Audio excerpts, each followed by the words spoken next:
like me. I drive naked.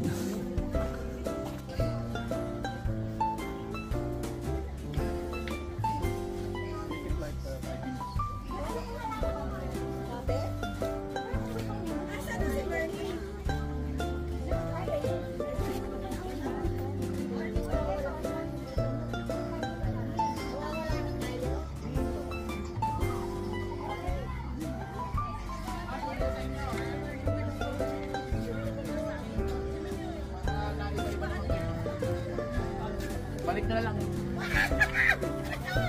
Aray, isa kuya. Tunay!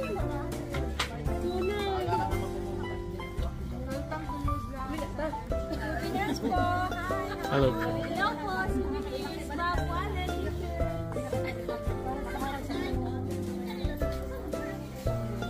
So sa Tagaytay, Picnic Grove, you can see a lot of this product. Ito mga product na ito. But you can see that also in Thailand. So it's almost the same.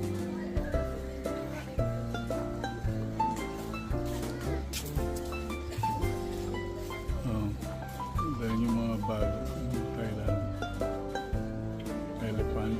So you put Tagaytay, but the same thing in Thailand.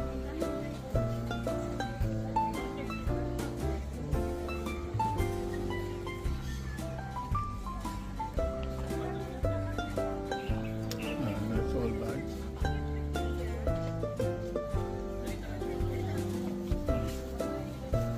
Like Tagay.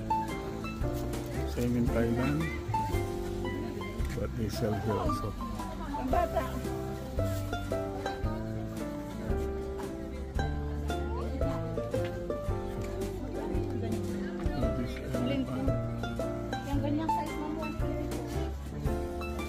Also same in Thailand.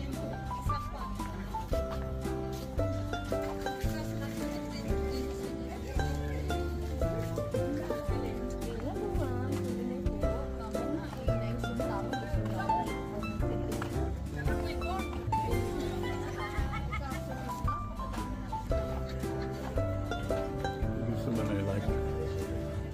Seashell. Seashell is famous in Philippines, especially in Tagaytay.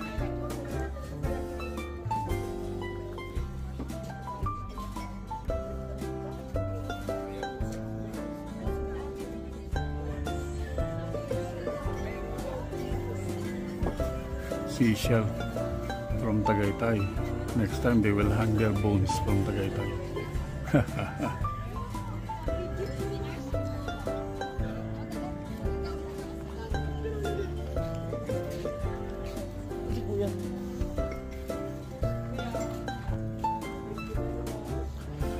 So if you're looking for souvenir from Tagaytay, you can find here in Picnic Grove.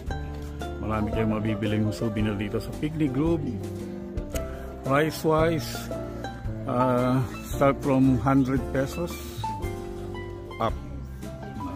Some is 300, 200, 100, some 50 pesos. So, yep, Picnic Grove is one of the place if you want to buy souvenir. Then kung naghahanap kayo ng saging per plastic, ayan. Marami pang shop. Papalipad kayo ng kites. Mayroong kites dito. Ayan. Kailangan nyo ng tubig. May tubig din sila. Lero. Mga laruan sa mga bata. Meron din sila. Okay. Pang bata, pang matanda. Kompleto sila. Meron din silang mga ganyan. Meron din silang ayan. Name it. Marami sila rito.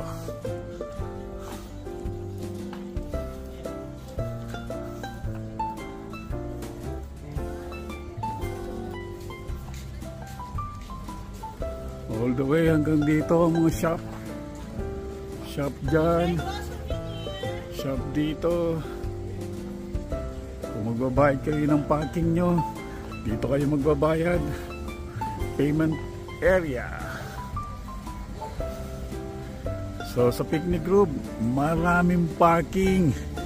Hindi kayo magkakaroon ng problema mag-park ng sasakyan nyo. Dahil they have lots of parking lot.